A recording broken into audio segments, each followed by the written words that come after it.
Hello, my friends. Welcome back to Self-Love First.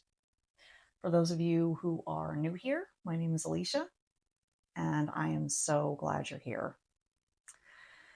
If you've been on a spiritual path for any length of time, doing the meditations, the journaling, the energy work, and you've still found yourself hitting a wall, a place where something just won't shift, no matter how much inner work you do, then this video is for you. Please take a moment to like this video. It's a free and easy way to support my channel. It helps spread the word to others that will benefit from this kind of material as well. And I appreciate it a lot, so thank you. Today, I want to take you inside something that I believe is one of the most profound tools available to us right now, especially on this collective journey, an awakening, an expansion. And it's called the MAP method. And it's unlike anything else I've ever encountered. MAP stands for Make Anything Possible. And it works directly with your neurology, specifically with what's called the Window of Reconsolidation, to help neutralize the unconscious blocks, limiting beliefs, and self-sabotaging patterns that have been running in the background of your whole life, often, usually without you even knowing it. Now, before I go deeper into what it actually feels like to experience it, I want to show you something. I have a really beautiful animated clip that breaks down exactly how the MAP method works. The neuroscience, the mechanics, and what's actually happening in your brain and in your nervous system during a session. It's about 12 minutes long, and I really want you to receive it. So settle in, take a breath, maybe put a hand on your heart, and I'll be right back with you on the other side to help you integrate what you've just learned and to share what taking the next step actually looks like. So I will see you in a few minutes. Enjoy it, because not only is it very informative, but it's fun to watch. The visual explanation alongside the verbal is a game changer for most people, especially ones that are a little new to this type of material. Okay, here we go. See you in a minute.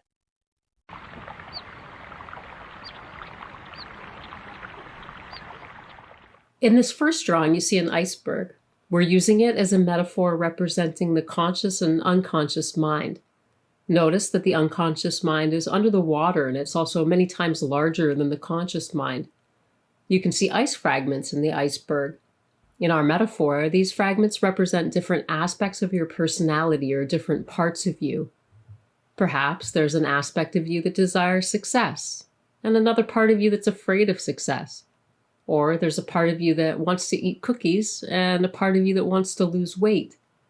These different aspects of our personality can create inner conflict and keep us stuck. Now, we've added the superconscious mind, an aspect of consciousness that can neutralize stressful or painful memories and beliefs on instruction.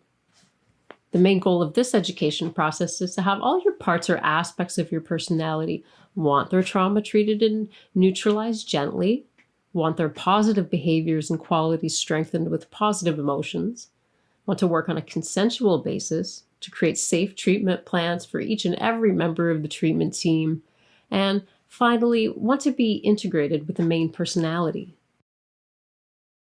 Now, in this drawing, you see a timeline from conception until now. Your superconscious mind has been present since conception and has learned the same language as you and those around you speak. This allows us to communicate easily using everyday language.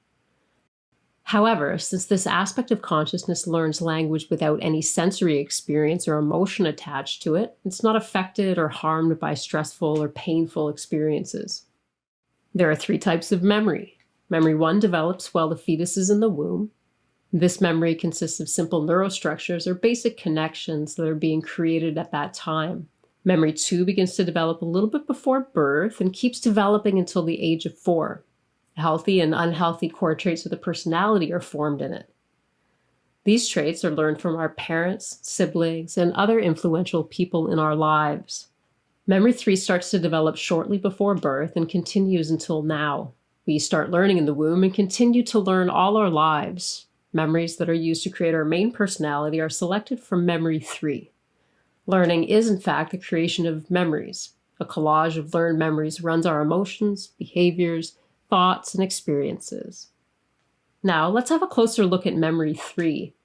Memory 3 consists of active memories and dormant memories. Active memories are used to create our perception, our behavior, our thoughts. They dictate how we interpret and react to the world around us. Dormant memories are outside in the water in our metaphor. This is where all the memories you have are when you're not having them. Dormant or inactive memories are most of the memories we have. Now let me give you an example of a dormant memory. I'm going to ask you a question. Notice that since I didn't ask you the question, you don't know what the answer is. In other words, the answer or the dormant memory was not triggered. Now, how about if I ask you, when was the last time you rode your bike? Notice that you scan Memory 3 and the answer gets triggered into your awareness by the question. So you can see that when we trigger a dormant memory, it pops into our active experience.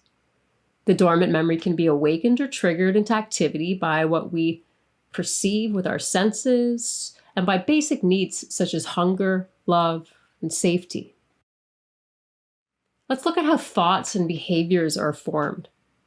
The active experience, represented by the iceberg, contains all the triggered active memories and physiological responses that you're having in that moment. It includes what we see, hear, feel, taste, and all of our body's senses and functions, like heartbeat, immune system, and so forth. All of this is influencing our thoughts and behaviors. When a situation changes, the active experience will wake up or create a new collage of active memories to form our next behavior or response. What's interesting to understand is that the creation of behavior is a recurrent process. Our last response is the basis for our next response, which changes in response to what's happening. For example, think of when a small child is learning to feed themselves. When they're first given a spoon, they'll likely miss their mouth the first time, but with repeated tries, the spoon will eventually make it to their target. It's through this recurrent process a child eventually learns how to hold the utensil correctly and how to reach the mouth each and every time.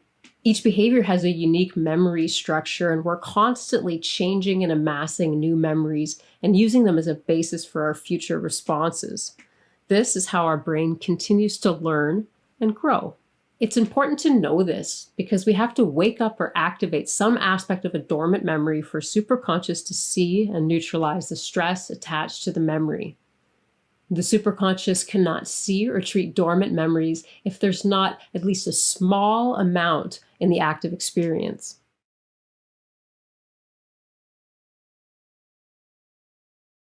Now, please notice the dividing line, which is being labeled the dissociation process. This is the line between the conscious and unconscious activity in our mind.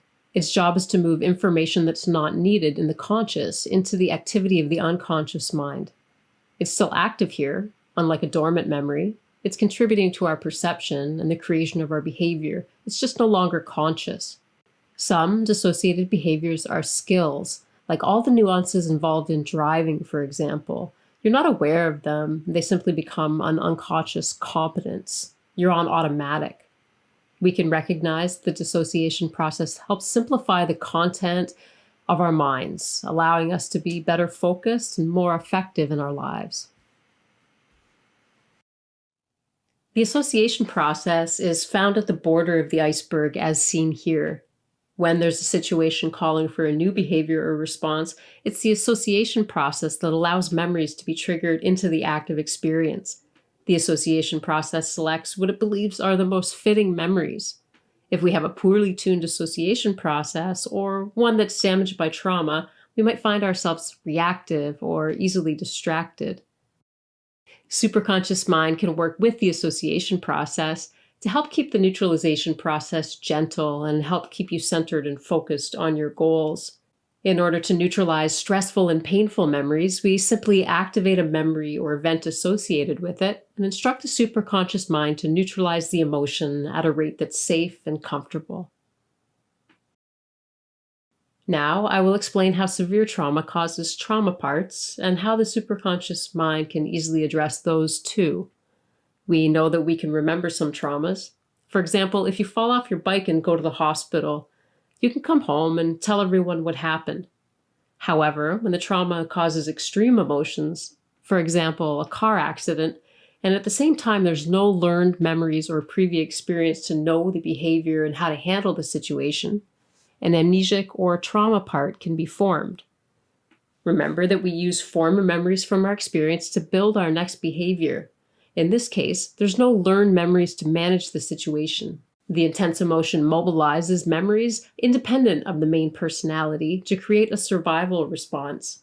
Because the main personality is not generating the behavior, it's rapidly pushed out of the active experience and becomes inactive or dormant. Think of a pool ball hitting a cue ball. At this point, a trauma part is formed. This trauma part has an executive function that organizes and creates survival behavior. It can decide, plan, and problem solve, making it similar to your main personality, but with less experience.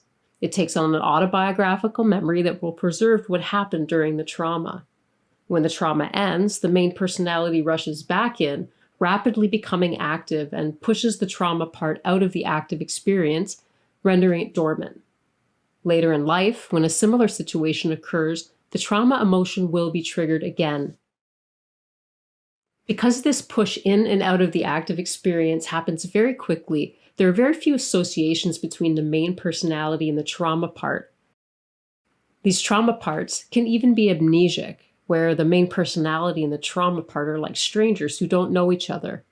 Think of an accident victim that wakes up in the hospital several days after a car accident and doesn't remember what happened. Looking at this drawing now, you can see a bump in the timeline of the main personality. This represents the trauma, creating the trauma part. The challenge with having a trauma part is that the emotions from these parts can be triggered into the active experience when it's not relevant or helpful, and this can distort your day-to-day life. Triggered trauma parts can affect both your conscious and unconscious experience, influencing your perception and behavior in ways that can leave you feeling like you have no control.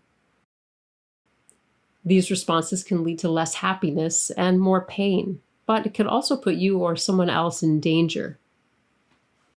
Getting more satisfaction and having less pain is the main reason for treating and integrating parts. The superconscious can treat or heal trauma parts. It does this by removing the negative emotions and pain from the trauma and replacing them with neutral or positive emotions.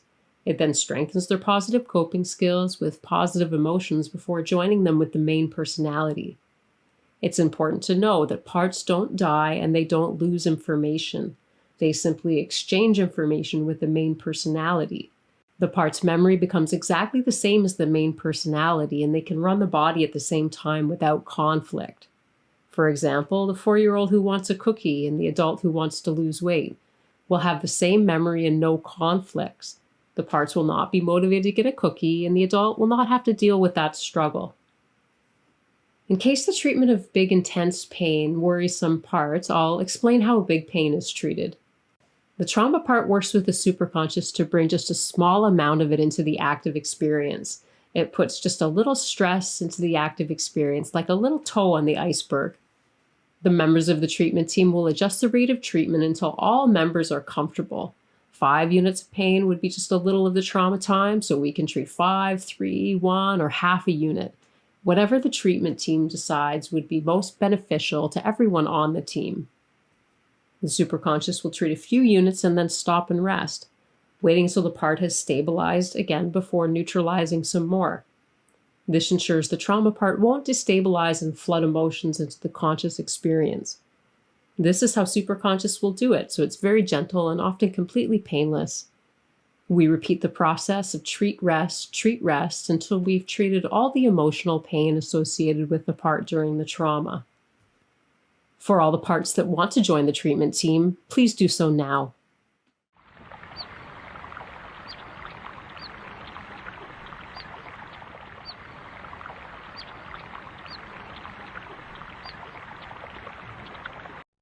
Okay, welcome back. I hope that you enjoyed that clip. How are you feeling? Just take a second with that. What you just watched isn't just a clever explanation of a coaching technique.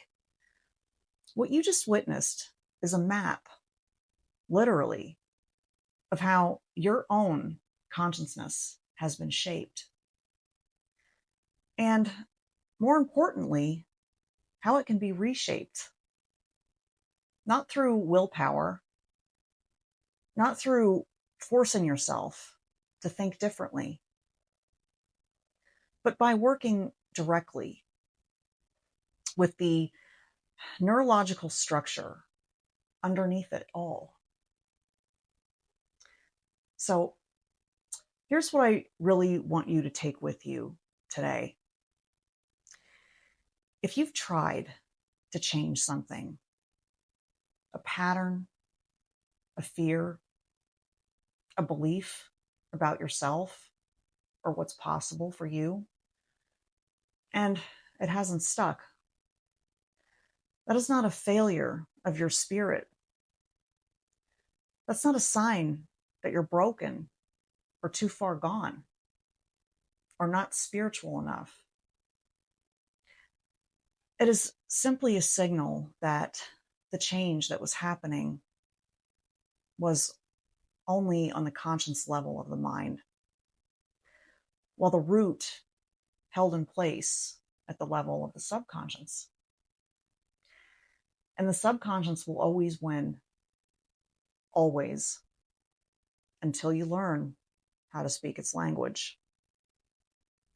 And that is exactly what the MAP method does. It speaks the language of the deeper mind. And here's the part that I find sacred about this kind of work. It doesn't just heal, it liberates you. It frees that energy that's been tied up in protection and armor and survival. And it gives you that energy back to your creativity, to your relationships, to your connection with your own soul and with the collective field. We're all navigating this right now. We are in such a significant moment on this planet. The veils are thinning.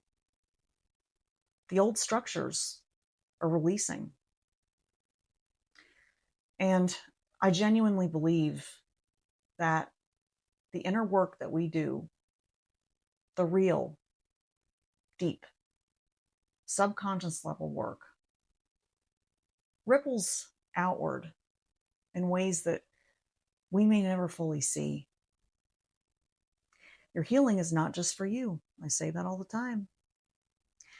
So if something in this video stirred something in you, if there's a part of you that's thinking, I wonder if MAP could help me with this thing that I've been carrying around. I want to invite you to reach out. A booking link for a session is in the link video below, um, and in the pinned comment. I'd be honored to hold that space with you. And if you're not quite there yet, that's okay. What I'd really love for you to do is subscribe so that every Wednesday at approximately 2 p.m. Eastern Time, something lands in your feed that supports this journey that you're on. And please, if you haven't already, leave me a comment. Tell me below, what's one belief or pattern that you're ready to release? I'd love to witness that intention for you. So thank you so much for being here today, for showing up for yourself, for saying yes to deeper work. So I will see you next Wednesday. As always, self-love first, always. Take good care of yourselves and each other, and have an awesome rest of your day. Bye-bye, guys.